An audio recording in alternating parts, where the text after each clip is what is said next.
శ్రీమాత్రే నమ. జయ గురు దత్తాత్రేయ నమ. ఈ వీడియోలో మనం వృశ్చిక రాశి వారికి ఏప్రిల్ 1 నుంచి 15వ తారీఖు మధ్యలో జరగబోయే పక్ష ఫలితాలు పరిశీలించినప్పుడు మరి వృశ్చిక రాశి వారికి ఈ వార ప్రారంభంలో దశమాధిపతిగా ఉన్నటువంటి రవి పంచమ స్థానంలో శనితో కలిసి సంచరిస్తున్నారు. ఇది ఉద్యోగపరంగా మార్పుకి కారణమవుతుంది. ఉద్యోగంలో ట్రాన్స్ఫర్ రావచ్చు, ఉన్న ఉద్యోగం పోవచ్చు, దానివల్ల కొత్త ఉద్యోగంలో ప్రయత్నం చేస్తే దాంట్లో విజయం లభించే అవకాశం ఉంది. ఏదన్నా మీకు వారసత్వంగా ఒక ప్రభుత్వ పదవి రావలసి ఉంటే అది ఈ సమయంలో రావడం జరుగుతుంది. మీరు ఒక రాజకీయ పార్టీలో ఉంటా, లేకపోతే ఒక సేవా కార్యక్రమంలో ఉన్న ఒక ప్రధానమైనటువంటి గౌరవప్రదమైన హోదా మీకు రావడం జరుగుతుంది. ప్రధానంగా షేర్ మార్కెట్, స్పెక్యులేషను, జోదం, రేసులు, ఏదైనా ఒక ఈజీ మనీ సంబంధించిన విషయాల్లో నష్టపోవడం జరుగుతుంటుంది. కాబట్టి అటువంటి ప్రయత్నాలని విరమించడం అన్నది మంచిది. ఇక ప్రధానంగా 2వ తారీఖున రాష్ట్రాధిపతి కుజుడు పంచమ స్థాన సంచారం శనితో కలిసి ఉండడం వలన వృత్తిలో విపరీతమైన పోటీ ఏర్పడుతూ ఉంటుంది. అయితే ఈ పోటీలో ఒక ప్రమోషన్ లాంటిది మీకు రావడం జరుగుతూ ఉంటుంది. అలాగే మీరు మీ సంతానం విదేశంలో ఉన్నా, స్వదేశంలో ఎక్కడున్నా సరే వారికి కొత్త ఉద్యోగ ప్రయత్నాలు ఫలిస్తాయి. వారిలో ఉన్నటువంటి టాలెంట్కి తగిన గుర్తింపు రావడం జరుగుతూ ఉంటుంది. ఇక ప్రధానంగా మీకు కూడా వ్యక్తిగతంగా మీ యొక్క ప్రాధాన్యత పెరుగుతుంది. ఏ రంగంలో ఉన్నా మీరు దాంట్లో మీరు కొంత ప్రగతి సాధించడం జరుగుతూ ఉంటుంది. ఇది టెక్నికల్ రంగంలో ఉన్నవారికి, పోలీస్ డిపార్ట్మెంట్లో ఉన్నవారికి, సిబిసిఐడి మొదలగు వృత్తిలో ఉన్న వాళ్ళకి కంప్లీట్గా బాధ్యత పెరుగుతుంది, అభివృద్ధి రావడం జరుగుతూ ఉంటుంది. అయితే కొన్ని వివాదాలకి చిక్కుకోవడం కూడా జరుగుతూ ఉంటుంది. ఏదో ఒక కంట్రవర్సీ రావడం, దాన్ని మీరు సంజాషించుకోవడం లాంటి జరిగే సూచనలు ఉన్నాయి. దానికి మీ తొందరపాటు కూడా కొంత కారణం అవుతూ ఉంటుంది. ఇక ప్రధానంగా బుధుడు ఈ నెల 9వ తారీఖు వరకు చతుర్థ స్థానంలో రాహుతో కలిసి బుధగ్రహ సంచారం వల్ల విద్యార్థులు చదువులో ఎంత కృషి పెట్టినప్పటికీ కూడా వారు ప్రధానంగా చదువు మీద డైవర్షన్ వల్ల, ఇతర విషయాల మీద ఆసక్తి పొందడం వల్ల విద్యాపరంగా కొన్ని చికాకులు, ఇబ్బందులు ఎదుర్కోవడం జరుగుతుంది. దానివల్ల మీరు రాబోయే రోజుల్లో మీరు కోరుకున్నటువంటి ర్యాంకు కాకుండా వేరే ర్యాంకు రావడం కానీ, మీరు అనుకున్న కాలేజీలో కాకుండా వేరే కాలేజీలో రావడం కానీ జరిగే అవకాశం ఉంది. విద్యార్థులు మరింత కృషి పెంచవలసి ఉంటుంది. అయితే ఈ నెల 9వ తారీఖు తర్వాత బుధుడు 5వ స్థాన సంచారంతో ప్రధానంగా మరి ఈ 4 గ్రహాలు 5వ స్థాన సంచారం వల్ల కొంతవరకు ఈ కొత్త ఆదాయ వనరుల కోసం కొన్న ప్రయత్నాలు జరుగుతూ ఉంటాయి. ఏదో రకంగా మీరు ఉద్యోగంలో మార్పు కోసం చేసే ప్రయత్నం కూడా కొంతవరకు ఫలించడం జరుగుతూ ఉంటుంది.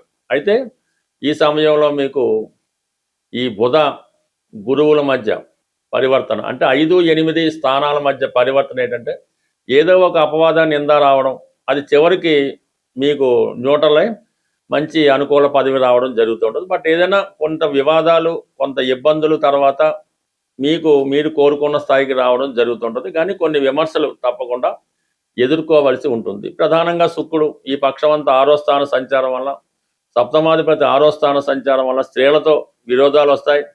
జీవిత భాగస్వామితో కొన్ని విభేదాలు ఏర్పడే అవకాశం ఉంది.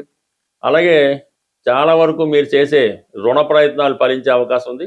టోటల్గా మనీ చాలా వేస్ట్ అవుతుంటుంది. అది ఎందుకు ఖర్చు పెట్టామో అన్న విషయం లేకుండా అసలు ఏదో ఒక ఖర్చు, అంటే ఒక ఎవరికి చెప్పుకోలేని ఖర్చు, ఎవరికో బహుమతి రూపంలో ఇవ్వడమో, వేరే ఒకరికి ఖర్చు పెట్టడం, చాలా కాలంగా ఉన్నటువంటి పాత బాకీ తీర్చడం, ఏదో ఒక వివాదం, ఏదో ఒక డిస్ప్యూటు, ప్రధానంగా స్త్రీల వల్ల ఇబ్బందులు, కొంత చికాకులు ఎదుర్కోవడం జరుగుతూ ఉంటుంది. బట్ ఏదైనా ఆర్థిక విషయాల్లో కొంత అనుకోని ఇబ్బందులు ఎదురయ్యే సూచనలు కనబడుతుంటాయి.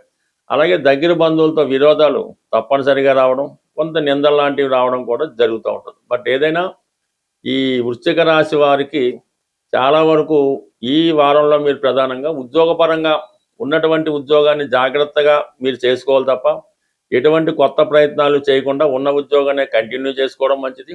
ప్రధానంగా మీకు వృత్తిలో కానీ కుటుంబంలో కానీ ఉన్నటువంటి స్త్రీలతో గౌరవప్రదంగా ఉండాలి తప్ప ఎటువంటి విభేదాలు తెచ్చుకున్నా లేని కొన్ని అపనిందలు మీ మీద వచ్చి అది జీవితంలో ఒక మాయని మచ్చగా ఏర్పడే సూచనలు కూడా ఉన్నాయి. కాబట్టి ప్రధానంగా ఈ రాశిలో ఉన్నటువంటి అటు స్త్రీలతోనూ అటు ఉద్యోగ విషయాల్లోనూ అటు స్పెక్యులేషను జోదం పేకాట విషయంలో వాటి జోలికి వెళ్లకుండా జాగ్రత్తగా ఉంటే మంచిది.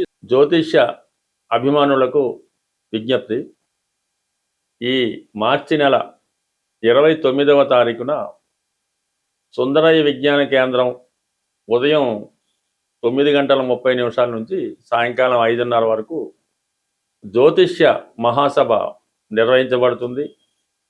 ఈ యొక్క మహాసభలో ప్రముఖ జ్యోతిష్కులైనటువంటి మల్లాది మణిగారు, నానాజీ పట్నాయక్ గారు, అలాగే జనార్దన ఠాగూర్ గారు మొదలగు ప్రముఖ ఆధ్యాత్మికవేత్తలు, జ్యోతిష్యవేత్తలు ఈ సభలో ప్రసంగిస్తారు. తప్పకుండా అవకాశం ఉన్నవాళ్ళు ఈ సభలో పాల్గొనవలసింది. ఈ ప్రవేశం ఎటువంటి ప్రవేశ రుసుము ఉండదు. అలాగే కొంత జ్యోతిష్యం మీద ఇంట్రెస్ట్ ఉన్నవాళ్ళు, జ్యోతిష్యాన్ని నేర్చుకుందాం అనుకునే వాళ్ళు, ఆల్రెడీ జ్యోతిష్యంలో ఉన్నవాళ్ళు కొన్ని మెలకువలు, కొన్ని సూచనలు తెలుసుకోవడం జరుగుతుంటుంది. మీ యొక్క అభిప్రాయాన్ని కూడా స్వేచ్ఛగా అక్కడ చెప్పవచ్చు.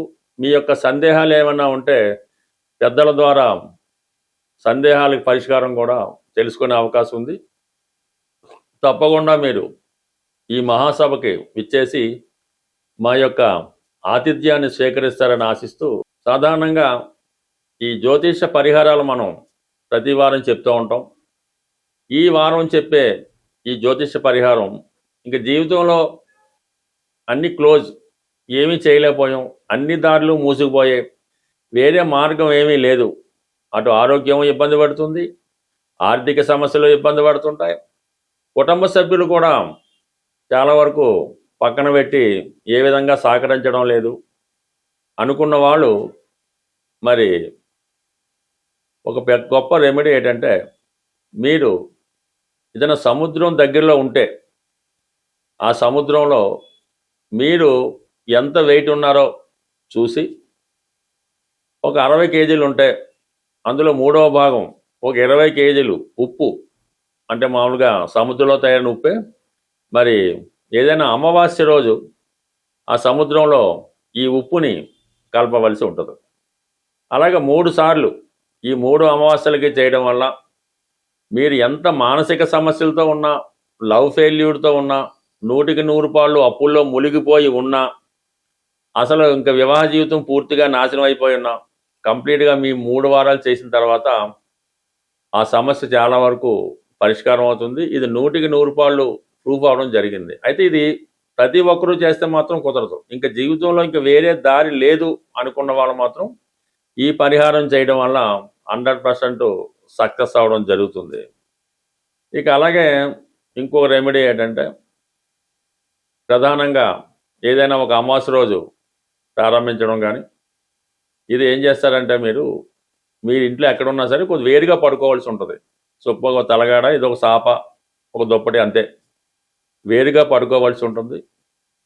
ఆ పడుకునే ముందు ఈ తలగడ కింద ఒక నలుపు రంగు క్లాత్ తీసుకొని అందులో ఒక గుప్పెడు నల్ల నువ్వులు, ఏదో ఒక 5 రూపాయలు 10 రూపాయలు కాయిన్ ఒకటి పెట్టి ఈ నల్లగొడ్డలో దాన్ని ప్యాక్ చేసి పైన ఒక పేపర్తో ఒక పొట్లంలా కట్టి తల కింద పెట్టుకొని పడుకోవాలి. రాత్రి పడుకున్నట్టు పడుకొని పొద్దున్నే లెగిసి ఆ ప్యాకెట్ అలా పట్టుకొని రోడ్డు మీదకి వచ్చి 4 రోడ్లు కలిసే చోట ఆ రోడ్డు మీద ఆ ప్యాకెట్ విడిచిపెట్టి మీరు బ్యాక్ వచ్చేయాలన్నమాట. అలాగా ఒక 8 రోజులు చేయడం వల్ల కంప్లీట్గా మీలో ఉన్నటువంటి బలహీనత తొలగి చాలా వరకు మళ్ళీ కొత్త జీవితానికి కారణమవుతుంది. ఈ 2 సమస్యలు కూడా బాగా క్రిటికల్ సమస్యల్లో ఉన్న వాళ్ళు ఈ పరిహారం చేయాలి తప్ప ఆల్రెడీ బాగున్న వాళ్ళు చేస్తే మాత్రం పెద్దగా ఉపయోగం ఉండదు. స్వస్తి.